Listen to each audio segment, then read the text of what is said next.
A'udzubillahiminasyaitonirrajim.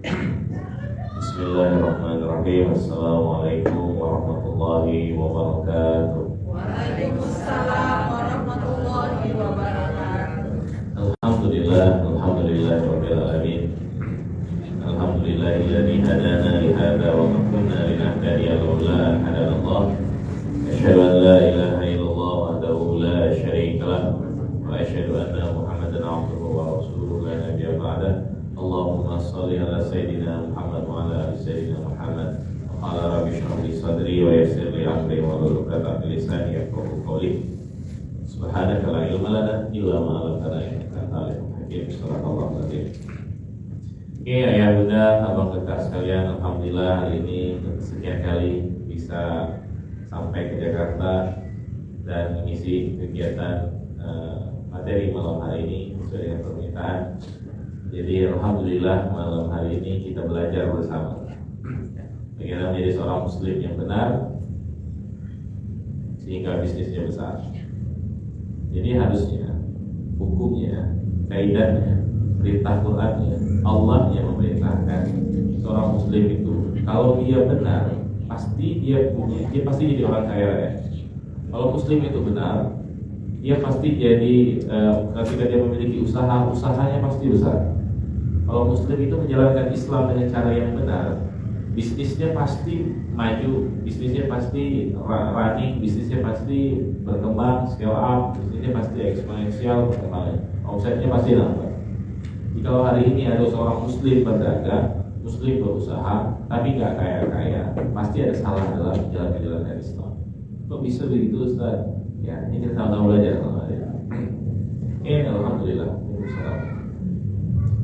Jadi ayah bunda bapak kakak sekalian, jadi untuk menjadi seorang, ketika seseorang muslim, kenapa muslim itu harus kaya? Karena perintah Allah. Kata-kata yang Allah perintahkan, ahallallahu bai'ah, aku perintahkan kalau berjual beli, wahalalkan. Wa idza qudiyatis shalah fantashiru fil ardi wabtaghu min fadlillah. Kalau sudah selesai ibadah, selesai menghadap aku, nyebarlah kalian, berdagang. 9 di atas 10 itu rezeki, semuanya ada di perdagangan. 9 di antara 10 sahabat Rasulullah masuk surga, pasti masuk surga, dijamin masuk surga, semuanya berdagang. Rasulullah kita, Rasulnya kita, kebanggaan kita, panutan kita, itu ketika hidupnya juga, ketika masa hidupnya di seorang pedagang. Itu pedagang itu adalah kehidupan manusia muslim harusnya. Muslim itu hari ini dijauhkan dari 3 hal. 1 Al-Quran, 2 bahasa Arab, dan 3 perniagaan. Muslim itu dijauhkan dari 3 hal yang berbeda. 3 hal itu dijauhkan, dibuat dia jauh sama Al-Quran, dibuat dia untuk tak kenal Quran. Hari ini banyak orang hafal Quran tapi gak paham Quran, banyak orang paham Quran tapi tidak jalankan Quran, dan banyak orang yang paham, hafal dan mau menjalankan tapi tidak yakin sama Quran. Betul tidak? Itu yang terjadi hari ini. Qurannya bilang ahallallahu bai'a wa harrama riba. Yang hakullahu riba wa yurbis sadaqat. Aku akan musnahkan riba, aku akan suburkan orang yang bersedekah. Hal ini faktanya percaya orang? Tidak, ya kan? Riba telah dijalankan, ya kan? Makanya pinjol merajalela, ya kan? Pinjaman online di mana-mana. Orang hari ini sedikit aja butuh langsung pinjaman online, foto KTP, trek, langsung BCA, ya kan? Seperti itu hari ini. Padahal dia tahu itu riba, dijalankan enggak? Padahal muslim kalau mau kaya harus berdagang. Muslim mau kaya suburkan dengan sedekah. Hari ini sedekah susah, keluar tak mau. Hari ini mereka. Oke, kita kembali ke teori. Ustaz, kalau ngomongin tentang muslim yang benar, kenapa muslim harus benar? Sebelum saya tanya muslim harus benar, kalau saya mau nanya sama ya, sekalian apa kata? Kebenaran itu dari mana tadi? Yakin? Bisa lihat Allah, bisa sentuh Allah, bisa ngomong sama Allah. Terus kalau mau bilang kebenaran dari Allah, kita tidak tahu Allah di mana. Terus dapat kebenaran dari mana? Dari mana? Yes, itu yang paling benar. Ustaz, saya kan tidak bisa sentuh Allah, saya tidak bisa ngomong sama Allah, saya tidak bisa berinteraksi sama Allah. Terus saya dapat kebenaran dari mana dong? Dari Quran. 18 kali dalam Quran, 19 kali Quran. Ya kan? 2, 6, 2, 1, 4, 7, 13, ayat 1, 30, ayat 6, 18, ayat 29. Allah bilang apa? Al-haqqu min rabbikum. Kebenaran itu cuma dari aku, gitu. Tidak ada kebenaran lain kecuali dari Kebenaranku itu absolut gitu. Kalau kau mengikuti aku pasti kau benar. Kalau kau mengikuti semua apa yang aku perintahkan kau pasti lurus. Hari ini kau tak ngikutin aku, makanya kau tak lurus-lurus. Hari ini kenapa bisnismu berantakan? Kenapa hidupmu berantakan? Kenapa keluargamu berantakan? Karena kau tak ikut aturan aku. Hari ini dia tidak percaya bahwasanya sumber dari kebenaran itu cuma satu tempat, Quran. Hari ini kenapa orang muslimnya tidak benar? Kenapa bisnisnya tidak besar? Karena muslimnya tidak benar. Kenapa tidak benar? Karena nggak ngikutin kebenaran.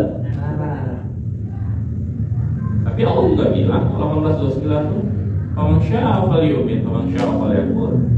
Orang siapa yang mau beriman sama Quran silakan. Kalau nggak mau beriman silakan juga. Gitu. Saya nggak peduli juga kata Allah. Kau mau ikuti aku silakan, kau tak ikuti juga tidak masalah. Hari ini kalau mau menjadi seorang muslim yang benar, dia harus kalau seorang muslim mau bisnisnya besar, dia harus menghidupi menjalani kehidupan dengan cara yang benar. Ustaz, terus ketika udah tahu lah kebenaran dari Quran, terus benar yang dimaksud bagaimana? Apa kebenaran yang harusnya saya kerjakan? Kita bisa contohkan orang-orang hari ini. Saya alhamdulillah dengan izin Allah pernah diketemukan dengan beberapa orang wasilah yang juga ketemu beberapa pengusaha yang kaya raya yang omsetnya puluhan miliar, omsetnya ratusan miliar, bahkan sampai triliunan, diketemukan sama orangnya. Ketika ketemu dan bertanya, tahu tak apa yang dikerjakan orang itu? Ternyata mengerjakan sesuatu apa yang diperintahkan dalam Quran. Dia tidak pakai riba. Ketika perintah Qurannya ketika mau berdagang, ahallallahu al-bai'a, boleh berdagang jual beli, silakan jual beli semuanya. Tapi Allah bilang, haram riba. Tapi aku hindari kau jangan sampai main-main sama riba. Kalau kau berbisnis mulai dengan cara riba, siap-siap berantakan hidupku. Oke, ya, itu yang pertama. Terus, ketika ngomongkan tentang seorang muslim itu harus benar dengan cara apa Ustaz? Apa ininya Ustaz? Apa standarnya Ustaz? Muslim itu bisa dikatakan dia benar.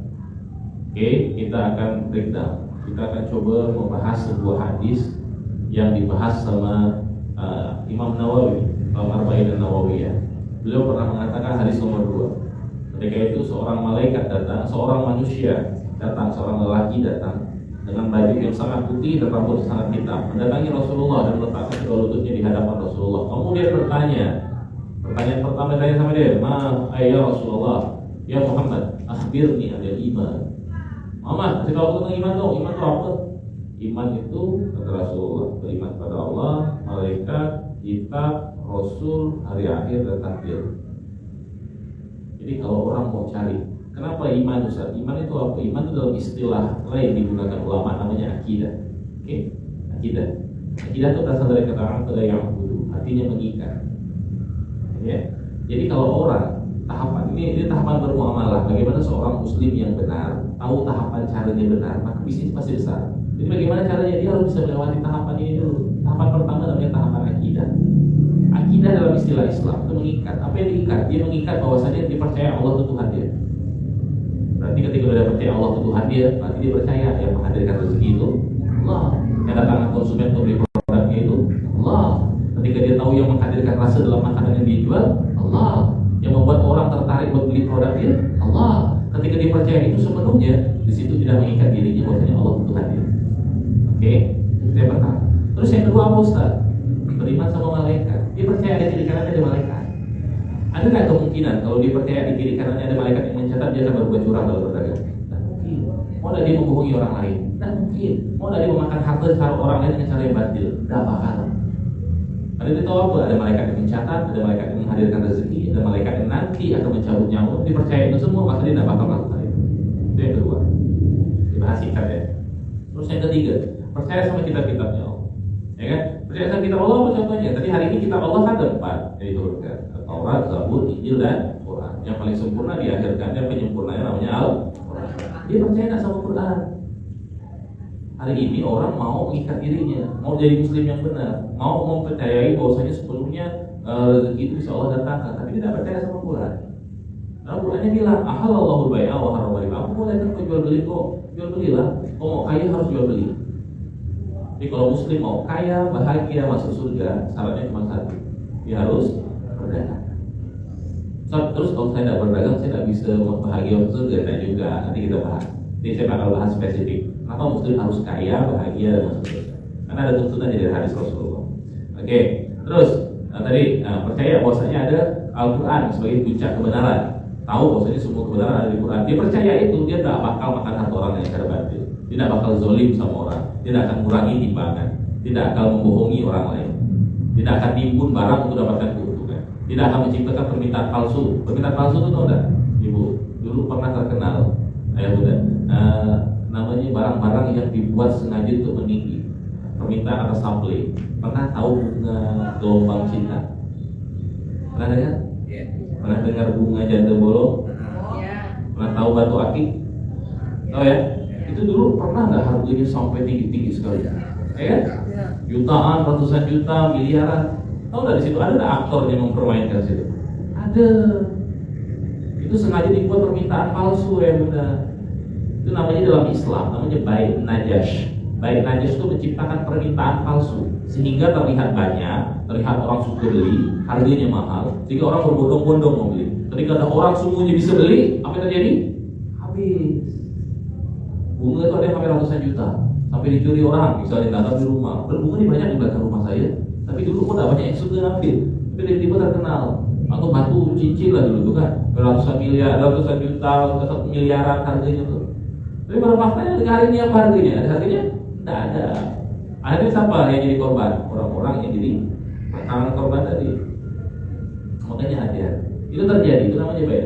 Tak bakal dia menciptakan permintaan palsu. Tapi kalau ayah bunda mau lihat lagi lebih keren lagi, yang lagi viral kemarin, ada orang yang jualan pakai marketplace, pakai TikTok Shop atau pakai Shopee Live.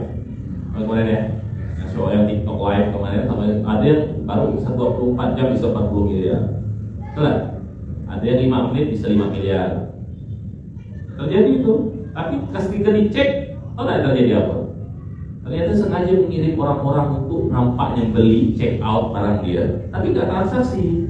Nampaknya tidak terjadi transaksi, tapi faktanya tertransfer. Enggak. Ngapain gitu? Biar orang percaya, oh ini produk mahal berarti ini, berarti banyak orang beli ini. Nanti orang bakal membuat orang-orang yang percaya, yang nggak ngerti itu akan berbondong-bondong beli produk itu. Itu namanya menciptakan permintaan palsu. Terjadilah hari ini terjadi. Nah itu yang dia tidak bakal melakukan itu kalau dia percaya bahwasannya yang ada malaikat, ada kitab Quran yang bilang la taqulu amwalakum bainakum bil batil. Jangan makan harta di antara kalian secara batil. Dia tidak bakal melakukan itu kalau dia percaya Quran. Oke, lanjutkan. Kemudian percaya sama Rasul, percaya sama nabi-nabinya Allah. Percaya sama nabi-nabinya Allah maksudnya apa? Dia percaya semua ketika Rasulullah bilang, ya masyarakat tujar, wahai para pedagang, inna tujar dibahasuna yaumil qiyamah fujar. Seorang pedagang itu, semua pedagang nanti di hari kiamat bakal dibangkitkan sebagai pelaku maksiatan, kata Rasulullah. Illa man ittaqallah, kecuali yang bertakwa, wa barra, berbuat kebaikan, wa shadaqa, dan berlaku jujur. Jadi kalau pedagang itu nanti di akhirat akan diberdirikan Allah daripada masyarakat sebagai pelaku maksiatan, kecuali 3 golongan. Yang ketika dia berdagang dia menitakallah itu bertakwa sama Allah. Apa arti dari takwa? Takwa itu takut. Takwa itu hati-hati. Hati-hati ngapain Ustaz? Hati-hati dalam membedakan mana halal, mana haram, mana hak, mana batil, mana benar, mana salah. Jelas? Jadi kalau pedagang bisa bedakan, oh ini halal, boleh aku ambil, ini haram, tidak bakal ambil, ini syubhat aku tinggalkan. Ketika dia tahu itu, dia pasti insya Allah terjamin dan akan tergaransikan bahwasanya dia tidak bakal dibangkitkan dalam keadaan bermaksiat. Oke, terus lanjutkan. Percaya adanya hari akhir. Orang kalau percaya kiamat itu ada kira-kira mungkin tidak dalam kepalanya berpikiran untuk menzalimi orang lain. Oh, tidak dia kira-kira bakal menyiksa orang lain atau membuat orang lain tertipu dengan usaha yang dia butuhkan. Tidak bakal. Seorang muslim yang benar-benar percaya bahwasanya dia menjalankan sesuatu dengan cara yang benar, percayaan hari akhir itu ada, hari pembalasan itu ada, dia tidak bakal lakukan itu. Tidak bakal pernah melakukan itu. Makanya perlu tahapan pertama orang bermuamalah dalam Islam itu, pertama itu dia harus beriman. Terus yang terakhir apa Ustaz? Percaya pada takdir dan qada dalam qadar. Percaya bahwasanya takdirnya dalam berdagang, ketika dia benar-benar serius minta sama Allah, pasti Allah hadirkan rezeki. Tidak bakal makan satu orang lain dengan cara mati. Oke? Itu tahapan pertama, akidah. Akidah itu apa artinya? Mengikat. Mengikat apa? Percaya Allah Tuhannya, percaya ada malaikat yang mencatat, percaya bahwasanya kitab Quran itu benar, percaya semua kata-kata Rasulullah, percaya ada hari akhir dan percaya takdir yang terbaik dari Allah. Dan dia akan melakukan bisnis dengan cara 11. Oke? Itu tahapan pertama. Terus tahapan kedua, terus Ustaz, akidah itu apa dalam Islam lainnya? Para ulama menyepakati. Jadi kan, saya tadi bertanya tentang iman. Iman itu dalam istilah himpunan ulama kata lainnya namanya akidah. Akidah itu buahnya satu hal, namanya kebenaran. Jadi akidah itu sebuah kebenaran. Jadi ketika orang itu tahu kebenaran, dia harus tahu tentang 6 rukun iman itu. Kalau orang percaya tentang 6 rukun iman, pasti dia tahu kebenaran. Oke, kita lanjutkan ke tahapan selanjutnya dalam muamalah. Tahapan setelah akidah apa Ustaz? Nah, tadi itu yang orang tadi yang bertanya sama Rasulullah, bertanya lagi pertanyaan yang kedua, ya Rasulullah, ya Muhammad, akhbirni anil Islam. Ya Rasulullah, Muhammad, kasih tahu aku tentang Islam dong. Islam apa? Nah, kalau tadi kan akidah, ya. Iman itu akidah, iman itu sesuatu yang mengikat, sebuah kebenaran. Terus kalau Islam apa Ustaz? Islam itu syariah. Apa? Islam itu syariah. Syariah itu berasal dari kata syara'a yashra'u, artinya syari' artinya jalan. Ketika orang sudah tahu kebenaran, baru boleh dia menentukan jalannya. Oke? Terus Ustaz, syariah itu dalam istilah Islam apa bahasa lainnya? Buah dari sebuah syariah itu kalau dijalankan dengan benar itu apa Ustaz? Arti output dari sebuah syariah itu namanya keadilan. Apa? Keadilan. Jadi kalau iman itu adalah sebuah akidah, akidah itu adalah sebuah kebenaran, maka Islam itu adalah sebuah syariat. Syariah itu adalah keadilan. Keadilan maksudnya apa Ustaz? Ketika bab akidah dia bisa menentukan mana benar, mana salah. Tapi ketika masuk kepada bab syariah, dia bisa menentukan mana halal, mana haram, mana hak, mana batil. Makanya akan muncul sebuah pertanyaan, akan muncul sebuah kata-kata kayak gini. Jangan pernah bertanya kebenaran kepada orang yang jangan pernah bertanya keadilan kepada orang yang tak pernah tahu arti sebuah kebenaran. Orang tak bakal pernah bisa berlaku adil kalau dia tak pernah tahu kebenaran. Sepakat? Kan ya? Jadi orang mau mengadili sesuatu, menentukan halal haram, hak batil, boleh enggak. Kalau dia tidak tahu yang mana benar, mana salah, bisa tidak dia menentukan? Tidak bisa. Tidak bakal pernah ada orang manapun bisa menentukan sebuah keadilan dari sebuah perkara ketika dia tidak tahu mana halal, mana haram, mana hak, mana batil. Kenapa sebabnya? Tidak tahu kebenaran. Ada umat Islam seperti itu, bisa menentukan ini halal, ini haram, ini hak, ini batil menurut pendapat dia. Sumbernya apa? Kebenaran? Bukan. Makanya Rasulullah minta sama kita, umat kita, ya ketika ditanya apa yang bakal ditinggalkan sama Rasulullah ketika dia sudah meninggal, dia tinggalkan 2 hal kan. Dia tambah Sabtu, pertama bakal bil Quran, kedua bis sunnah nabawiyah. Ketika Rasulullah bilang apa? Kalau engkau aku sudah tidak ada, tempat engkau bisa berpegang cuma pada 2 hal, satu pada Quran, kedua pada hadis Rasulullah. Jadi apakah kakak ayah bunda sekalian? Nah ini kan ada apa yang saya tahu. Jadi takut kalau ada salah sebagai pedagang. Bukan takut, tidak usah takut lama-lama ada benar. Jadi bagaimana bisa biar tidak takut dalam melakukan sebuah kesalahan? Pedagang itu jadi seorang pedagang itu sebuah privasi sebuah profesi yang mulia. Apakah berarti yang lain tidak mulia? Tidak juga, semuanya mulia. Tapi di sini dikasih nilai plus sendiri sama Allah. Allah bilang di situ kamu disebutkan dalam Quran kan? Ahallallahu al-bai'a wa halal jual beli. Jelas Allah bilang di situ. Jadi kata-katanya perintah di situ. Disitulah akhirnya dapat kesimpulan para ulama menyepakati 9 di antara 10 pintu rezeki itu dari perdagangan. 9 di antara 10 sahabat Rasulullah yang dijamin masuk surga semuanya pedagang. Ya, jadi apakah kakak ayah bunda sekalian, saya kembali tadi. Jadi ketika ingin bertanya sebuah keadilan kepada orang, bagaimana sih dia bisa bedakan ini halal, ini haram, ini hak, ini batil? Dia bisa bedakannya ketika dia sudah tahu arti sebuah kebenaran. Kebenaran itu di mana dapat sumbernya? Di Al-Quran. 14 kali dalam Al-Quran dari 6.236 ayat Allah bilang. Ada 19 yang mengatakan Al-Haqqu min Rabbikum. Kebenaran itu cuma dari aku, bukan dari yang lain, kata Allah. Jadi kalau mau nyari kebenaran sama aku, bukan sama orang. Bukan sama orang kebenaran. Nah, ini ada orang ya, ini orang benar nih. Kita tidak bisa percaya kepada orang benar. Karena orang benar pasti punya potensi untuk berlaku salah. Berpeganglah pada kebenaran, maka tak akan tetap berada dalam kebenaran.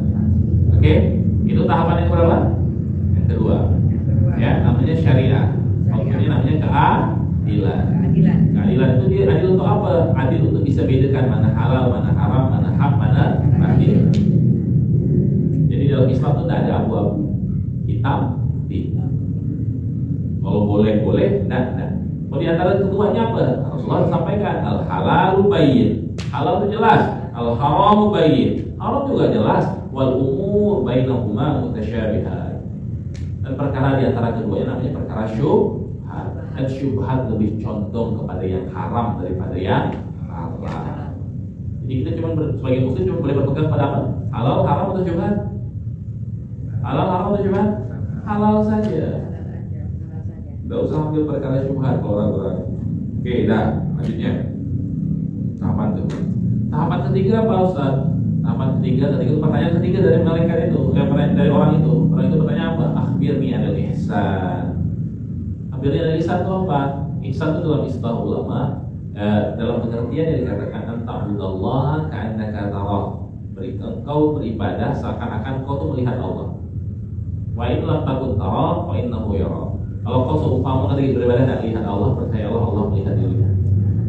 Itu diterjemahkan sama ulama. Makna dari ihsan itu apa?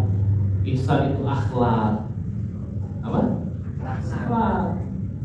Ini tahu nggak ya bunda? Ini nggak ada cerita yang kebetulan. Ketika udah dipahami, ditelusuri cerita itu, tahu nggak Rasulullah 13 tahun di Mekah? Betul tidak? Apa yang dilakukan Rasulullah 13 tahun di Mekah? Nah, pertama Rasulullah mengerjakan 13 tahun di Mekah. Yang pertama kali tugas Rasulullah 13 tahun di Mekah itu ngapain? Memperbaiki. Tahap pertama tadi apa namanya? Akidah. Rasulullah cuma ngomong tentang akidah. Boleh cek semua ayat makiyah itu. Semua ngomongin tentang akidah, ngomong aja orang tentang memperbaiki akidahnya, percaya sama Allah, percaya sama Rasulullah, percaya sama kitab Allah, percaya sama hari akhir. Semua itu dibahas di Mekah 13 tahun. Terus ketika pindah hijrah ke Madinah, apa yang dibahas sama Rasulullah? Yang kedua tadi apa? Yang kedua tadi apa? Syariah. Yes, oke saya ulangi biar sama-sama belajar. Jadi Rasulullah 13 tahun itu di Mekah itu yang dibahas sama Rasulullah apa? Akidah. Rasulullah ngasih tahu sama orang biar akidahnya benar sejak awal. 13 tahun proses. Terus hijrah ke Madinah, apa yang dibahas sama Rasulullah? Bahas tentang syariah. Jadi kalau dia di mana? Di Mekah Rasulullah bahas tentang ibadah bagaimana mestinya. Ketika di Madinah Rasulullah lebih banyak membahas tentang syariah atau bab-bab muamalah. 10 tahun. Jadi 13 tahun di Mekah Ustaz bahas akidah. Terus 10 tahun bahas syariah di Madinah. Terus kapan bahas ihsan Ustaz? Di mana Rasulullah bahas ihsan? Kapan Rasulullah bahas tentang akhlak? Ketika kembali lagi ke Fathu Mekah itu, Rasulullah pengen tunjukkan buah dari sebuah kebenaran dan sebuah keadilan adalah keindahan. Apa? Keindahan apa Ustaz? Keindahan Islam. Jadi kalau akidah itu ngomongkan tentang kebenaran, syariah ngomong tentang keadilan, akhlak berbicara tentang keindahan. Ayah bunda tahu enggak? Apa sih tujuan utama Rasulullah diutus sama Allah di muka bumi ini? Apa? Ngomongin tentang babi, ngomongin tentang sholat, ngomongin tentang puasa. Rasulullah punya satu misi sama Allah. Cuma satu misinya Rasulullah diturunkan sama Allah, diutus sama Allah di muka bumi. Apa? Kalau murid-murid kan sering dengar tuh kalau habaib atau ustaz-ustaz ceramah. Ayo, sering dengar hadisnya. Apa? Innama. Ya ikut istilah saya. 1, 2, 3. Innama. Bu'istu. Liutammima. Makarimal akhlak. Jadi apa tujuan Rasulullah diutus sama Allah? Untuk memperbaiki, menyempurnakan akhlak. Jadi tahu nggak outputnya? Jadi 13 tahun dia bahas akidah, 10 tahun bahas syariah. Outputnya apa? Akhlak. Menyempurnakan akhlak. Pengen ngapain menyempurnakan akhlak? Pengen menunjukkan Islam itu indah. Islam itu nggak kenal namanya perang, yang nggak kenal namanya penghasutan, nggak kenal namanya menjelek-jelekan, nggak kenal namanya mengambil harta orang lain dengan cara yang batil, nggak pernah kenal namanya eksploitasi dan lain sebagainya. Bisa nggak kita ngomong tentang keindahan sama orang yang tak tahu arti sebuah keadilan? Bisa? Nggak bisa. Bisa nggak kita ngomong tentang sebuah keadilan kepada orang yang nggak pernah tahu arti sebuah kebenaran? Nggak bisa. Jadi orang nggak bakal pernah berakhlak kalau dia nggak pernah adil. Adil maksudnya apa? Nggak tahu mana halal, mana haram, mana hak, mana adil. Orang nggak bakal pernah bisa berlaku adil kalau dia nggak pernah tahu mana benar, mana salah. Jadi tahapan bermuamalah dalam Islam itu ada tahapannya ya bunda, apa kakak sekalian. Nggak seujuk-ujuk cuma buat ikut-ikut ya. Baru gak masuk Islam, langsung suruh nunjukin akhlak Islam. Belum ketemu. Ini contoh. Saya pengen mohon maaf dari cerita. Karena sering ketemu di kapal Mundara Pontianak. Karena di kapal Mundara Pontianak itu kita punya gerakan, punya namanya divisi, namanya Saudara Seiman. Saudara Seiman itu divisi di mana membantu teman-teman yang baru masuk Islam untuk bisa mengenal Islam lebih benar atau lebih baik. Saya pengen nanya sama Bunda, pernah lihat tak anak yang lahir dari rahim seorang ayah yang dari rahim seorang ibu yang muslim dan dari seorang ayah yang muslim? Kan ada seorang anak, kemudian ada juga seorang anak yang lahir dari rahim non muslim, ya kan? Tapi kan Rasulullah dah katakan, kullu mauludin yuladul ala fitrah. Setiap anak yang terlahir itu lahir dalam keadaan fitrah. Oke ya, fitrah. Jadi fitratul Islam. Jadi dia itu dalam keadaan fitrah. Fitrah itu dalam maksud apa? Ketika dalam keadaan fitrah itu dia bisa menentukan dia mau masuk Islam, dia mau Yahudi atau dia mau Nasrani. Siapa yang menentukan? Kedua orang tuanya. Oke. Terus dia nih misalnya lahir dalam keadaan dari orang tua yang non muslim. Tiba-tiba seiring berjalannya waktu belajar, berkenal sama orang dan lain sebagainya, tiba-tiba melihat Islam itu kok menarik ya. Akhirnya tersentuh hatinya dan mau masuk Islam. Oke. Pernah lihat tak perbedaan orang yang baru mau masuk Islam dengan dia benar-benar masuk Islam ya? Maksudnya bukan gara-gara pengen nikah, gara-gara pengen cinta, gara-gara kan ketemu Islam tuh menarik ketika dia mau belajar benar-benar. Ketika dia udah ketemu Islam, bisa tak bedakan anak itu kalau sholat, berzikir, beribadah, dia serius atau main-main? Serius. Sama anak yang lahir dari rahim seorang muslim, rahim seorang muslimah, lahirnya dalam keadaan Islam, orang tuanya muslim dua-duanya. Pernah lihat ada perbedaan? Kadang yang kita katakan semua, kebanyakan kita berani klaim. Hampir rata-rata anak-anak muslim hari ini ibadahnya main-main atau serius? Main-main. Kenapa? Kenapa anak-anak yang lahirnya malah dari rahim seorang muslim dia kadang kalau emang dari didik dengan benar dengan orang tuanya tadi, kenapa dia malah main-main? Kenapa orang yang baru ketemu Islam malah beribadahnya benar-benar serius? Ayo, tahu sebabnya? Sebabnya karena anak yang tadi itu dari orang non muslim tadi masuk Islam, dia sudah ketemu yang namanya kebenaran. Dia kayak benar-benar, oh ada tuh Allah tuh, oh ada tuh Quran itu, oh ada tuh Rasulullah itu, oh ada hari akhir itu. Sehingga mau dari main-main beribadah. Nah, kenapa anak-anak muslim hari ini tidak bisa beribadah seperti itu? Karena dia belum ketemu kebenaran. Tiba-tiba lahir langsung jadi Islam. Betul tidak? Benar, ada serius nih ngomongnya, betul kan? Iya ya? Bisa bedain kan? Kenapa kayak gitu Ustaz? Karena tadi kan pernah dengar istilah Islam KTP lah. Kan? KTP-nya Islam tapi masih berzina, KTP-nya Islam masih mabuk-mabukan, KTP-nya Islam masih berjudi, KTP-nya Islam masih pelaku maksiat dan lain sebagainya. Kenapa bisa kayak gitu? Karena tadi belum ketemu kebenaran. Bisa tidak dia berlaku adil, mana halal, mana haram, mana hak, mana batil? Tidak bisa, ya. Nah, ada anaknya mualnya abang bilang, ada anak mualaf bapaknya Cina tapi bisa jadi hafiz Quran. Kenapa kayak gitu? Karena anaknya udah ketemu kebenaran. Serius saya ngomong ini. Karena kita sering ketemu. Kalau pas di kapal Mundara yang Pontianak itu kan 90% kan kiri kanannya itu orang muslim semua. Ini kita tuh cuma berapa persen ya di situ. Tapi banyak alhamdulillah izin Allah semenjak ada masjid itu ada beberapa orang yang masuk Islam. Gara-gara apa? Setiap minggu kita kasih buah. Yang butuh beras kita kasih beras. Ketika COVID itu ya Bunda, ketika COVID itu orang kan susah cari pekerjaan, banyak yang tidak dapat makanan atau pekerjaan habis. Tiba-tiba Masjid Kapal Mundara, saya isu si Ayahman bilang, umumkan siapapun yang butuh beras datang ke masjid. Tantang mereka, orang-orang Cina, orang-orang Chinese yang emang dalam keadaan ke bawah lah, ekonominya ke bawah, menengah ke bawah, tidak punya uang, datang ke masjid ngapain minta beras? Sekali dikasih, minggu depan datang dikasih lagi. Yang ketiga datang langsung bilang saya mau masuk Islam. Kenapa dia mau masuk Islam? Apa yang dilihat?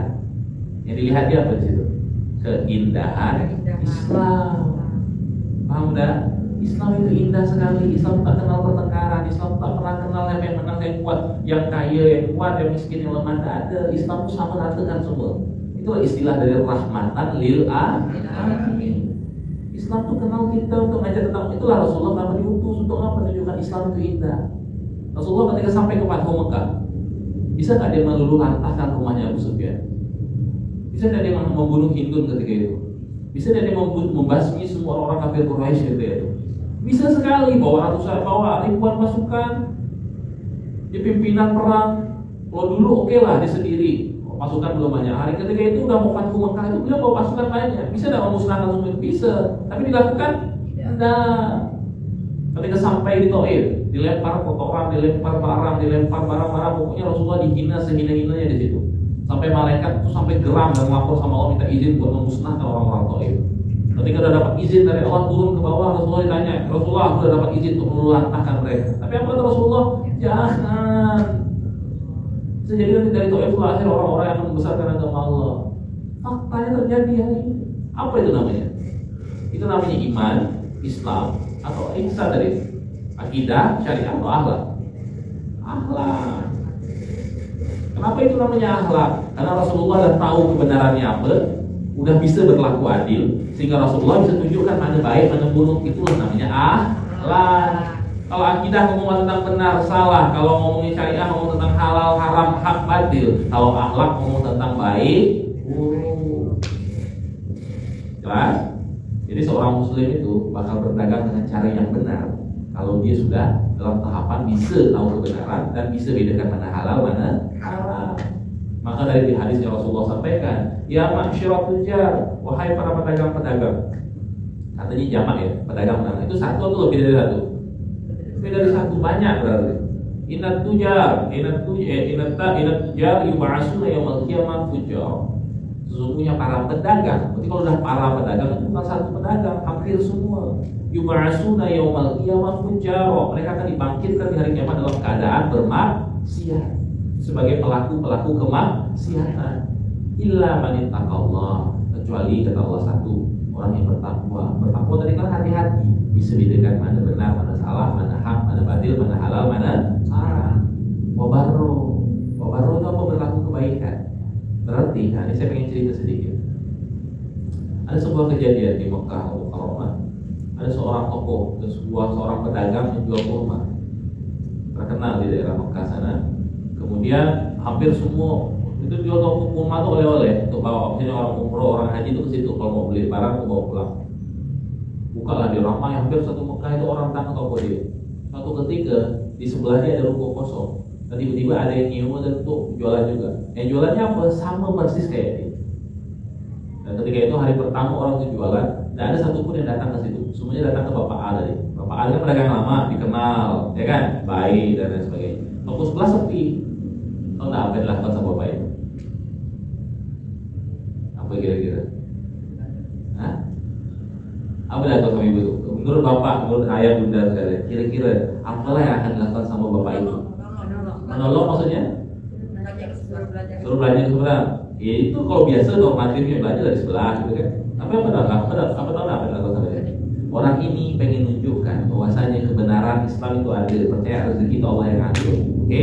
Dia tahu mana halal, mana haram, mana hak, batil dan batil. Terus apa dia pengen menunjukkan indahnya Islam itu gimana caranya? Dia tutup toko itu. Terus dibuat tulisan di samping. Sambil ketika ada orang datang, dia bilang, Pak, kenapa tutup? Ini masih jam kerja, jam Anda berjualan. Kenapa Anda tutup di jam segini? Kami pengen beli barang-barang Anda. Apa jawabannya? Hari ini saya tutup. Silakan Anda beli di toko sebelah. Kalau di toko sebelah barangnya juga sama bagus seperti barang saya. Silakan beli di sana. Saya pengen pulang. Kalau kita kacamata orang kita hari ini, orang kita ya, di sebelah ada kompetitor yang jual barang yang sama. Orang udah datang ke kita semua nih, beli nih. Ini orang baru nih jualan. Apa dalam benak kita dan hati kita? Ya, kira-kira apa? Kita tetap memaksa orang tetap beli kita kan? Ya kan? Ini kan pelanggan saya, harus beli sama saya. Dia kan baru, ini ikut jualan saya. Kompetitor nih, egois. Kenapa kayak gitu? Bisa kayak gitu? Karena tadi belum bisa menunjukkan indahnya Islam, karena dia belum ketemu kebenaran dan belum bisa melakukan sebuah keadilan, sehingga bisnisnya berantakan. Oke, saya kembali di judul awal. Mari tutup tokonya atau kakak. Nah, saya kembali ke awal ya. Sesuai dengan judul. Muslim yang benar, bisnisnya pasti besar. Nah, tahu muslim benar bagaimana harusnya? Ingat 3 tingkatan tadi? Kalau muslim mau benar-benar dipercaya dia harus ketemu namanya kebenaran. Yang kedua, kalau muslim itu mau jadi muslim yang benar, dia harus tahu arti sebuah keadilan. Seorang muslim itu kalau mau benar, dia harus bisa menunjukkan keindahan Islam. Hingga nanti dia berdagang, dia akan dibuat besar sama Allah. Oke? Jadi tahapan pertama kalau muslim itu kalau mau jadi bisa dibesarkan Allah, bagaimana caranya? Ikutin Quran, bilang. Nih, saya pengen kasih rumus bagaimana jadi seorang muslim yang kaya, bahagia, masuk surga. Mau?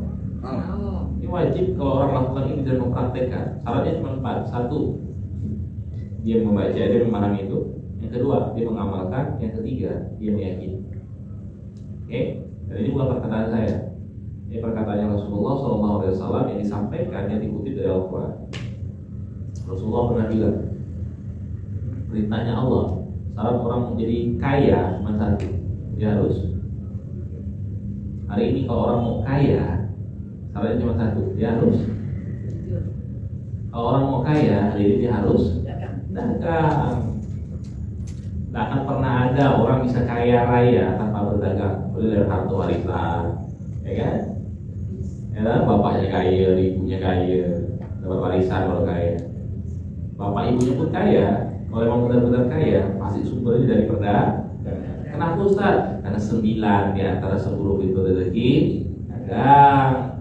Ibaratnya gini ibu ayah muda, ada uang 100 miliar dari langit nih, mau turun ke muka bumi, ya kan?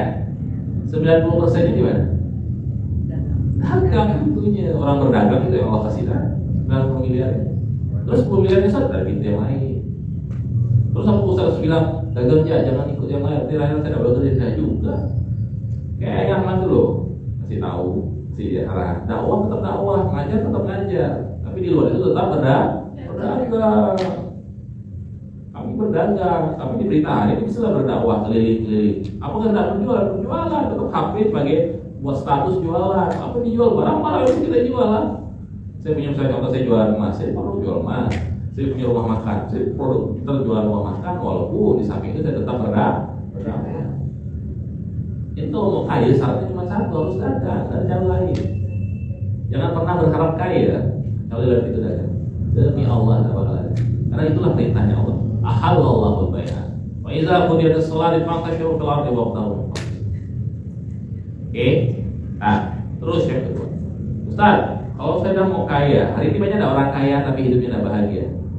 Ada kaya tapi anaknya bermasalah. Kaya ternyata istrinya selingkuh. Kaya ternyata karyawannya nipu. Banyak. Itu terjadi kenapa?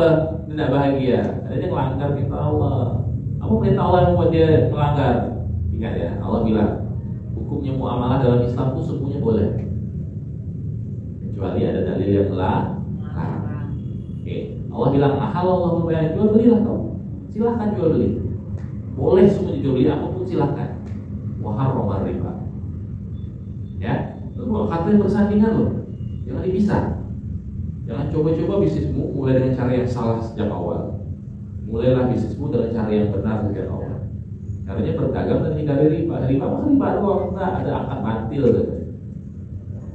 Syarat bermuamalah kalau mau bahagia itu jangan coba-coba sentuh namanya riba, jangan coba-coba sentuh akad-akad batil dalam transaksi. Dia pasti nggak bahagia. Dia nggak pakai riba usah, tapi dia nyuap sebagian. Nah, itu riswah namanya. Ustaz, dia berdagang nggak pakai riba, tapi dia timbun barang biar harganya mahal, kalau itu udah mahal baru keluarin. Ada kayak gitu. Beras ditumpuk, gula ditumpuk, minyak ditumpuk, dan harga mahal dikeluarkan. Siapa itu? Allah Alam. Karya seorang Allah. Terus, tadi itu berdagang tak pakai riba Ustaz, tapi dia ternyata pakai marketing membuat permintaan palsu Ustaz. Contohnya apa Ustaz? Di gambar yang diposting itu, yang dibuat di gambar banner jualannya dia, misalkan kalau beli bakso harga 20.000, bakso pentolnya 4, yang besar 1. Oke, ketika udah sampai di mangkok, udah pengen dimakan, ternyata baksonya cuma 2 atau 3, yang besar nggak ada. Boleh nggak? Nggak boleh. Itu marketing palsu, itu haram. Nggak pakai riba tapi batil lah. menipu orang lain. Oke, jadi banyak ada hal-hal itu tuh. Bisa ada orang tuh kaya dan bahagia? Tidak bisa, dia bisa lah dikaya dengan itu, tapi bahagia tidak mungkin. Karena yang mudah boleh lihat hari ini orang-orang kaya di dunia, di Indonesia, ada salah satu profesi lain selain seorang pedagang? Ada 10 orang terkaya di Indonesia, ada yang selain pedagang? Tak ada. 10 orang terkaya di dunia, ada orang selain pedagang? Tak ada. Kalau mau kaya itu pedagang. Tapi apakah berdagang cukup membuat diri sendiri bahagia? Belum tentu. Apakah 10 orang terkaya di dunia dan 10 orang terkaya di Indonesia itu semuanya bahagia hidupnya? Belum tentu. Kenapa tidak bahagia? Karena masih main sama riba. Kenapa tidak bahagia? Karena masih main sama akal batil, masih nyogok, masih nipu, masih dalam permintaan palsu, masih berjudi, maisir, masih goror, ada akal tidak jelas. Sehingga apa? Tidak bakal kaya dan tidak bakal bahagia. Oke? Itu syaratnya bahagia. Kalau mau bahagia, dia harus berdagang. Kalau mau bahagia, tinggalkan semua akal-akal batil. Ustaz, kalau mau masuk surga bagaimana? Ini yang ngomong bukan Haidir ya, yang ngomong bukan saya, tapi Rasulullah SAW. Saya pengen bertanya dulu sebelum saya kasih hadisnya. Rasulullah tuh mungkin benar atau pasti benar? Pasti benar. Yakin? Benar lah. Yakin? Rasulullah tuh pasti benar ya. Rasulullah pasti benar, dan semua ucapannya pasti terjadi kan? Pasti terjadi. Rasulullah pernah bilang kayak gini, hadis ini sahih. Rasulullah bilang, inna tajiro as-saduqul amin. Sesungguhnya para pedagang yang jujur dan amanah. Apa? Jujur dan amanah. Ma'an nabiyyin, akan ditempatkan, akan dikumpulkan dengan para nabi. Masih dikit akan dikumpulkan dengan orang-orang benar. Wasyuhada, dan para syuhada yaumul qiyamah. Ya, pertanyaannya, nabi-nabi itu tempatnya di neraka atau di surga? Ya. Para syuhada yang mati di medan perang itu semuanya matinya dalam keadaan ketika dia mati nanti di neraka atau di surga? Ya. Orang-orang benar yang selalu membela tentang kebenaran, yang tidak pernah berbuat salah, selalu membedakan mana hak, mana batil, mana halal, mana haram, masuk neraka atau masuk surga? Udah pasti masuk surga. Ada satu jalur VIP itu sering saya bawa, atau sering saya sampaikan. Pedagang itu bisa masuk surga dengan jalur VIP. Oke? Adalah orang masuk surga dengan jalur pintu puasa Aroyan, bisa masuk dengan pintu sedekah, dengan pintu ibadah, pintu sholat. Tapi pedagang juga punya pintu sendiri, jalur VIP nih, jalan tol masuk surga. Tapi ada syarat enggak? Ada. Apa syaratnya kata Rasulullah? As-saduqul amin. Dia harus jujur dan amanah. Jujur itu apa Ustaz tadi? Tidak main riba, tidak nyogok, tidak nipu orang, tidak main goror, tidak main judi dan lain sebagainya di dalam transaksinya. Terus amanah itu apa Ustaz? Amanah terhadap hartanya. Oke, ikuti setelah saya. Harta yang halal, ikuti setelah saya. Harta yang halal, pasti diazab, pasti dihisab. Harta yang haram, pasti diazab. Oke? Harta halal itu dihisab. Jadi yang disebut dengan amanah apa? Dia bisa menempatkan hartanya. Dia dapat dari mana dan disalurkan ke mana. Itu yang disebut sebagai orang yang amanah. Kata Rasulullah. Dia dapat harta banyak, tidak lupa bayar zakat. Dia dapat untung banyak, omsetnya tinggi. Dia tidak lupa bayar sedekah, bayar infak, bayar wakaf. Karena dia tahu sejatinya rezeki yang benar-benar jadi rezeki dia itu apa yang dia makan, apa yang dia pakai, dan apa yang dia berikan. Itulah harta sesungguhnya. Jadi orang yang bisa amanah itu siapa Rasulullah? Orang yang amanah itu orang yang bisa mengamanahkan apa yang dititipkan sama Allah sehingga dia bisa menempatkan di mana seharusnya barang itu. Dia dapat omset 1 miliar, pertama dikerjakan sama dia, keluarkan zakatnya 2,5%. Karena dia percaya ternyata dalam harta dia yang 100% itu ada 2,5% yang bukan jadi hak milik dia, tapi hak milik orang lain. Dan itu harus disalurkan. Kenapa tidak mau menyalurkan? Pelit. Kenapa pelit? Karena merasa harta itu milik dia. Yang pada faktanya ketika dia mati pun tidak bisa dibawa mati. Oke? Jelas? Jadi kalau mau kaya, bahagia, masuk surga, satu, jadi kedua harus tinggalkan semua riba dan akal batil. Yang ketiga kalau mau surga, masuk surga jadi berdagang, berlaku jujur dan amanah. yang diberikan. Jangan pelit mengeluarkan. Kenapa Ustaz kok gitu? Mau ambil kesimpulannya amanah sama harta. Lihat, Quran surah Al-Baqarah 2275 tadi Allah bilang apa? Halallahu al-bai'a wa harrama riba. Allah juga katakan di 2276-nya, Allah bilang apa? Yamhaqullahu riba. Orang yang pakai riba pasti aku musnahkan. Orang yang pakai riba itu pasti aku dulu lantaskan. Oke? Terus Allah ada kata-kata selanjutnya yang katakan apa? Wa yubis sadaqah. Orang kalau mau bisnisnya jadi orang, kalau dia mau bisnisnya apa? Kalau dia mau bisnisnya meningkat jadi orang kaya, kalau mau hidup dia bahagia dan mau masuk surga, dia ketika berdagang tidak pakai akad riba dan tidak pakai akad batil, dia juga bersedekah. Karena sedekah itu bahkan dalam bahasa Quran kan menyuburkan di situ ya. Dalam bahasa istilahnya kita, sedekah itu booster untuk membuat bisnis orang bisa scale up, bisnis orang bisa berkembang pesat, bisnis orang bisa eksponensial perkembangannya, omsetnya naik, profitnya naik, bisnisnya berkembang banyak. Apa sebabnya? Sedekah.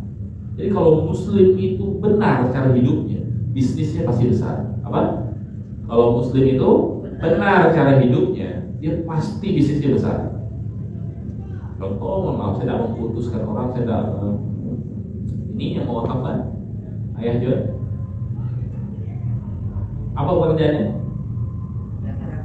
Kaya, bahagia deh itu.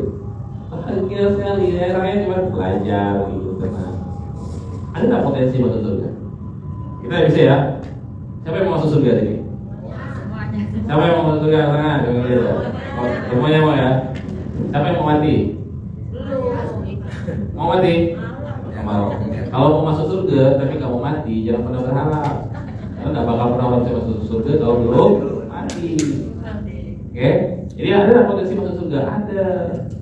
Selama dia jujur dan amanah, selama bisnis tidak pakai riba, bisnis tidak ada akad batil, selama dia punya harta disedekahkan, dibagikan, diwakafkan, dia punya potensi untuk masuk surga lewat jalur VIP. Paham?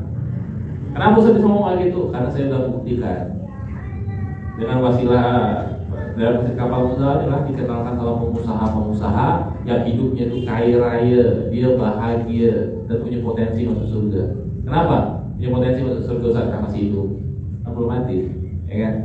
Lalu yang enggak, tadi itu pekerjaan dia apa? Dia berdagang, dia tidak pakai riba dan dia tidak pernah lupa untuk berzakat, dan lupa bersedekah, dan lupa untuk berwakaf dan lain sebagainya.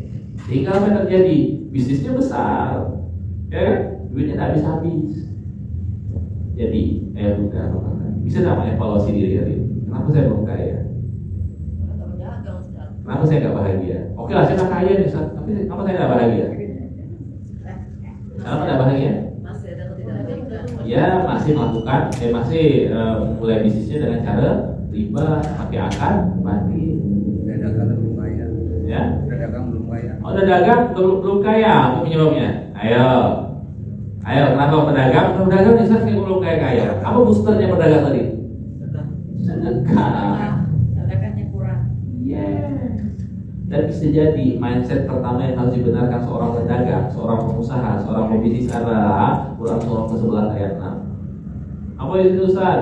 Jangan pernah jangan pernah terbetik dalam pikiran kita sedikit pun ada makhluk lain yang bisa menghadirkan rezeki selain Allah. Cicak dia percaya Allah yang ngasih rezeki, walaupun dia cuma kerjanya merayap dan makanannya terbang semua. Betul nggak? Cicak diam merayap ya. Ada cicak terbang? Ada, cicak merayap semua. Apa yang dilakukan tadinya? Datang yang datang cicaknya atau nyamuknya? Nyamuknya yang datang, ya udah. Cicak aja percaya, kalau cicak itu bahasanya gini, kalau dia bisa bikin status di Facebook, bikin status di Instagram, di TikTok gitu. Ya Allah, aku ini mau makan apa? Aku ini merayap, makanan itu terbang semua, nyamuk, lalat, laron, semuanya terbang ya Allah. Tapi cicak apakah dia putus asa? Tidak, dia percaya rezeki itu Allah yang hadirkan. Karena Quran surah ke-11 ayat 6 yang bilang, "Wa ma min dabbatin fil ardi illa Allah rizquha." Jangankan kalian yang manusia, binatang melata tanya aku jamin rezeki. Kalau udah percaya mindset pengusaha bahwasanya rezeki yang ngatur Allah, mungkin tidak dia berlaku curang. Tidak bakalan. Mau dari makan harta orang dengan cara batil? Tidak bakalan. Mau dari ngambil proyek orang lain dengan cara nyogok? Tidak bakalan. Mau dari mulai bisnis dengan cara riba dan pinjaman bank, pinjaman modal bank itu mau tidak dia? Tidak bakalan. Karena dia percaya kalau aku mulai dengan cara yang benar sejak awal, Allah akan berikan kebesaran dalam bisnis. Paham? Jelas? Jadi jangan pernah hari ini berpikir bahwasanya orang hari ini bisa kaya, bisa bahagia, bisa masuk surga kalau dengan cara yang salah sejak awal. Makanya pesannya seorang muslim kalau mau punya bisnis yang besar, mulailah hidupmu dengan cara yang benar sejak awal. Jelas? Jelas? Kenapa muslim yang benar itu bisnisnya bisa besar? Jelas? Apa sebabnya? Karena dia mulai dengan cara yang benar. Dia tahu tahapan dia. Hari ini saya di tahapan mana ya? Saya masih dalam tahapan akidah, tahapan syariah, atau tahapan akhlak ya? Yang bisa nilai itu diri sendiri. Jangan nilai orang lain kayaknya ibu tuh masih dalam tahapan akidah, masih mencari kebenaran kan? Jangan gitu. Kayaknya ibu masih bingung kan bedakan mana halal mana haram. Nggak usah tunjuk orang, tunjuk diri sendiri. Kira-kira saya di mana ya? Oh, saya masih belum bisa bedakan kebenaran mana benar mana salah. Berarti saya masih level 1 nih muamalahnya. Masih berusaha mencari yang mana yang benar, mana yang salah. Oh, saya sudah bisa lah mempercayai benar salah. Saya percaya Allah Tuhan saya percaya ada malaikat, saya percaya Quran, saya percaya Rasulullah, saya percaya hari akhir, saya percaya sama kode dalam kode. Ternyata, oh hari ini saya masih bingung membedakan mana halal, mana haram, mana hak, mana batil. Berarti saya masih dalam tahapan kedua, masih mencari di mana keadilan itu. Keadilan yang dimaksud itu apa? Bisa bedakan mana halal, mana haram, mana hak, mana batil.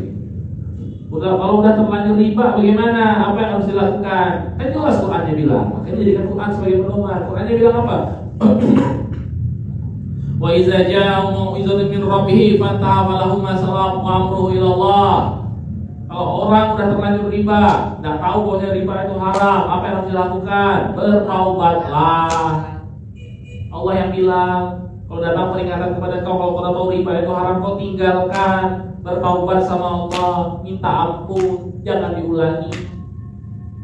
Percaya bahwasanya Allah tuh bakal ganti rezeki kita ketika kita meninggalkan sesuatu yang haram karena Allah. Pasti Allah akan ganti sesuatu yang halal bahkan lebih baik daripada kita pilih. Oke? Jadi Ustaz, udah terlanjur terus hutangnya bagaimana? Apa ribanya saya biarkan? Tidak bisa, itu hutang tetap harus dibayar. Karena Anda berbuat, Anda harus bertanggung jawab. Ustaz, saya kan udah bertaubat, saya kan udah tidak mengulangi. Terus apa yang saya lakukan? Hutangnya kalau saya tetap bayar berarti saya tetap melakukan riba. Tidak, ketika Anda bertaubat dan minta ampun sama Allah dan berusaha berniat melunaskan hutang itu, disitulah Allah akan lihat kesesungguhan kita. Oke? Terus Ustaz, saya udah bertobat tapi jangan saya ulangi lagi. Apa hukumannya Ustaz? Faman ada kata Allah. Kalau surah kedua 275. Faulaika ashabun nar. Maka mereka akan digolongkan dalam golongan orang-orang yang akan masuk neraka. Wahum fiha khalidun. Dan itu kata-kata paling ngerinya. Allah bilang apa? Dan mereka kekal di dalam. Alhamdulillah ini. Baik. Atau riba haram tapi masih ngeyel, masih siap-siap. Ya, udah ini masih ngeyel, masih. Maka dari itu, kenapa dosa yang dianggap orang biasa-biasa saja, yang kira haram ternyata haram, itu bukan hal. Bukan pinjaman. Pinjol kan nampaknya harum kan, bisa pakai uang semaunya dia otomatis foto KTP doang kan, cekrek gitu kan, cair duit. Tapi ternyata apa? Nah, kalau ayah bunda hari ini dah tahu itu sesuatu yang dilarang, kemudian ayah bunda punya niat untuk menyelesaikan, ayah bunda pasti dapat jalan untuk menyelesaikan. Dan itu terbukti kok sama orang-orang yang mau dia bertaubat, tidak mengulangi lagi, kemudian dia berusaha melunaskan hutang. Setelahnya apa yang terjadi? Dia punya keuntungan yang bahkan berlipat-lipat. Dia punya Syaikh Al-Quran Ustaz Riza Zakaria segitu, Ustaz 150 miliar utang. Lunas. Karena tadi tahu ternyata riba itu haram dan bertaubat. Kemudian berusaha lunas utang. Kenapa bisa lunas? Karena tadi punya niat untuk menyelesaikan. Apa yang terjadi hari ini? Alhamdulillah bisnis saya eksponensial berkembang. Hidup kaya, raya, semua kebutuhan ada, hidup bahagia tanpa riba, bahagia tanpa pura-pura, hidup tenang tanpa hutang, ya. Terus tinggal apa yang terakhir? Tinggal yang ketiga ya, masuk surga. Belum bisa masuk surga kenapa Ustaz? Belum mati, masih hidup. Seperti itu, ya udah ya. Jadi bagaimana Bagaimana caranya biar bisnis tidak bisa besar? Dagang. Berdagang. Bagaimana bisnis tidak bisa besar? Mulailah dengan benar sejak awal. Mau kaya, berdaganglah. Mau bahagia, hindari riba. Kalau mau masuk surga, jujur dan Orang Betul. Ya. orang dagang ngutangin, yang utang membayar dosa menagih itu. Oh, orang berdagang. Nah, Terus dia gaspol, utang. yang pelanggan Ya, pelanggan utang. Terus apa yang dilakukan sama dagangnya. pedagangnya? Oke, saya kasih tahu. Kalau ada orang ingin berhutang, kepada kita, jangan pernah dikasihkan. Karena hutang itulah alat paling mudah memutus silaturahim. Ustaz, sudah terlanjur menghutangkan orang, Anda punya dua pilihan. Ya bukan nih, misalnya ada orang punya hutang sama ayah bunda sekalian, kalau kakak. Terus apa? Ayah bunda punya dua pilihan, cuma dua pilihan tidak ada lain. Cuma dua. Satu, tagih. Dua, ikhlaskan. Apa? Satu, tagih. Dua, ikhlaskan. Kenapa ditagih Ustaz? Itu hak ayah bunda. Dan kita sebenarnya menagih hutang kepada orang yang berhutang karena kita sayang sama dia. Kenapa kok gitu Ustaz? Kok kita sayang? Karena ruh orang-orang yang meninggal tapi masih meninggalkan hutang itu tertahan antara langit dan bumi. Rasulullah juga mengulatkan orang berhutang. Makanya hati-hati. Kenapa kita minta menagih hutang ke mereka? Karena kita sayang. Kalaupun udah kayak tidak mampu dia bayar, ayah kita punya pilihan kedua, ikhlaskan. Ada pilihan lain. Makanya ketika orang datang punya uang dong 1 juta, saya pengen gini. Kalau ayah bunda tidak mau putus silaturahim dan mau ngasih dia hutang juga, apa ayah bunda kerjakan? Ambil uang secukupnya ayah bunda punya 50 ribu, punya 100 ribu. Nah ini saya kasih ya, tidak usah hutangkan, ikhlaskan, pakailah. Itu sebenarnya mengasih tahu kan dia bahwasanya lebih baik jangan berhutang. Aku ikhlaskan saja, aku tetap ngasih kok, walaupun tidak sejumlah yang dia minta. Makanya kalau udah berani menghutangkan orang lain, makanya harus siap. Makanya ada orang kan kalau berhutang tuh melas-melas tuh, kalau ditagih malah ngegas. Apa? Kalau hutang melas-melas, kalau dihukum lagi malah ngegas. Itu kan orang berhutang, ya makanya gitu fitrahnya. Makanya Rasulullah itu setiap pagi tidak pernah tinggalin doa hutang itu ya bunda.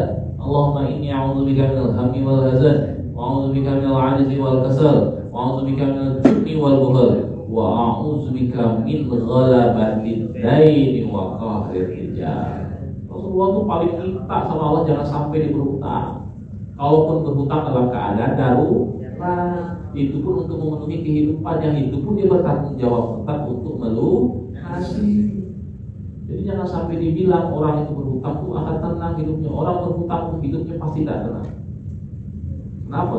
Di malam gitu risih, di siang hari dia terhina, di malam hari itu dia tersiksa. Ya kan?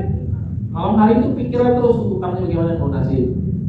Dan siang hari terhina. Terhina orang-orang berhutang. Kenapa? Karena bingung mau bayar, mau ketemu orang tak enak, ya kan? Silaturahim akhirnya terputus. Gara-gara berhutang. Makanya jangan usahakan. Kalau enggak benar-benar penting atau benar-benar darurat jangan sampai berhutang. Usahakan hidup itu hidup yang tenang tanpa hutang, hidup bahagia tanpa riba. Ya, itu hidup yang definisi hidup paling nyaman. Ada dulu yang viral orang lagi hutang 5 tahun hutang nggak dibayar, malah ditagih malah ngegas. Ikhlaskan lah, kamu mana banyak uang enak sekali ngomongnya. Karena dia yang berhutang kan. Kalahkan yang utang daripada yang berikan utang. Itu luar biasa. Karena dia paham utang itu tak boleh kena hukum pidana. Tapi lupa di hukum akhirat, hukum pengadilan Allah itu dia lupa. Makanya berhati. Oke, kita sudah sampai pada sebuah kesimpulan bahwasanya sesuai dengan judul tadi, kalau mau jadi muslim yang benar, kalau mau bisnisnya besar, mulailah bisnis Anda dengan benar sejak awal. Cari kebenaran. 18 kali dalam Quran. Kebenaran itu sumbernya cuma satu tempat, yaitu Allah. Dari mana saya bisa dapat ketemu Allah? Saya tidak bisa ketemu Allah, saya tidak bisa ngomong sama Allah. Di mana bisa ketemu Allah? Al-Quran. 6.236 ayat itu semua berbicara tentang kebenaran. Yang kita sebagai manusia punya tugas untuk membacanya, memahaminya, mengamalkan, dan meyakininya. Hari ini orang percaya Ya orang baca Quran, orang paham Quran, orang mau ngamalkan Quran kata dia. Tapi dia tidak yakin Allah bakal kabulkan. Tidak apa terjadi lah. Oke, ya udah ya. Nanti semoga materi ini, pertemuan ini jadi wasilah kita belajar sama-sama. Jadi kalau ayah bunda mau jadi orang yang kaya, bahagia, masuk surga, kuncinya cuma 3. Arti berdaganglah, hindari semua akan batil dan riba, dan berlaku jujur dan amanah. Insyaallah Allah akan jadikan ayah bunda orang-orang yang kaya, bahagia, masuk surga. Amin amin ya robbal alamin. Ustaz, ada pertanyaan ada dulu. Saya udah berdagang Ustaz, tapi kok belum kaya ya? Coba cek lagi bisnisnya. Ada sesuatu unsur-unsur yang salah. Jadi ada hal-hal yang salah itu mulai sejak awal sehingga menyebabkan bisnis kita tidak berkembang. Kita mau berbisnis ternyata kita tidak dapat boosternya nih. Berbisnis jual doang, tidak mau sedekah, tidak mau zakat. Ternyata apa? Jadi zakat itu, sedekah itu, infak itu yang membuat Allah melipat gandakan rezeki kita. Kan masalul ladzina yunfiquna amwalahum fi sabilillah kama salihamadin amatan sab'asana bila fi kulli subulatin mi'atu habba. Kan Quran yang bilang, kau kasih 1, kau kasih 700 ke kau. Ya kan? Kau mau berdagang dapat keuntungan besar, sedekahlah. Itu salah satu caranya bisa membuat orang buat memancing Allah memberikan rezeki berlebih kami. Kenapa Ustaz kayak gitu? Karena Quran surah keempat ayat 7-nya itu. Muhammad ayat 7. Allah bilang apa? Intansurullaha yang suruh. Kalau kau bantu agama Allah, bantu agama Allah maksudnya apa? Membantu orang-orang yang bisa makan, bantu orang-orang yang membutuhkan, membantu tetangga yang kelaparan. Kalau kau bantu mereka, kau secara langsung membantu agama aku menyempurnakannya. Allah bakal bantu tak? Pasti. Karena yang mudah mencatat di kata-kata terakhir. Allah itu bisa melakukan semua hal. Oke? Kan wa huwa ala kulli syai'in qadir kan? Berarti segala sesuatu Allah bisa, tapi Allah tidak bisa lakukan satu hal. Allah itu tidak bisa lakukan satu perbuatan manusia, dan Allah tidak bakal pernah mau melakukannya. Apa itu? Ada tahu? Kalau dari Asmaul Husna itu kan Allah bisa semuanya. Ya kan? Bisa segala sesuatu, tapi Allah tidak bisa satu hal. Dan saya jamin Allah tidak bakal pernah bisa. Dan itu perbuatan manusia. Apa? Apa? Ingkar janji. Iya. Oh, tidak pernah mengikat janjinya. Itu perbuatan manusia yang Allah tidak bakal pernah mau lakukan. 30 ayat 6 Ar-Rum. Allah bilang apa? Wa'dallah innallaha la yukhliful wa'dah. Kalau Allah sudah berjanji, dia tidak bakal pernah mau mengingkarinya. Allah bilang kalau kau bersedekah aku suburkan. Itu janji bukan? Kalau kau bantu agama Allah, aku bakal bantu kau. Oh yusabit aku bakal aku kuatkan bisnismu. Allah yang berjanji, mungkin Allah yang ingkari. Ya. Makanya kita bilang kenapa kita harus ketemu kebenaran. Maka muslim itu harus benar dulu kalau mau bisnisnya besar. Kalau mau bisnisnya besar dia harus ketemu kebenaran. Di mana sumber kebenaran? Al-Quran. Tidak ada lain. No question, no discussion. Ada pertanyaan, ada diskusi. Itu udah paling benar. Oke? Ya udah? Oke, itu dulu dari saya. Semoga bermanfaat. Semoga bisa jadi hazanah pemikiran sama-sama yang baik dari Allah, yang salah dari saya mohon maaf. Semoga Allah meridhoi apapun yang kita kerjakan. Semoga Allah jadi wasilah kubur dosa kita di masa lalu. Semoga Allah sampaikan menjadi pahala yang untuk orang tua kita yang baik masih ada maupun tidak ada. Semoga apapun yang kita kerjakan hari ini semuanya berada dalam kasih sayang dan naungan lindungan dan kasih sayang Allah. Amin amin ya rabbal alamin. Oke, syukran. Inilah hadza safikum yang baik dari Allah, yang salah dari saya mohon maaf. Syukran. Assalamualaikum warahmatullahi wabarakatuh. Waalaikumsalam warahmatullahi wabarakatuh.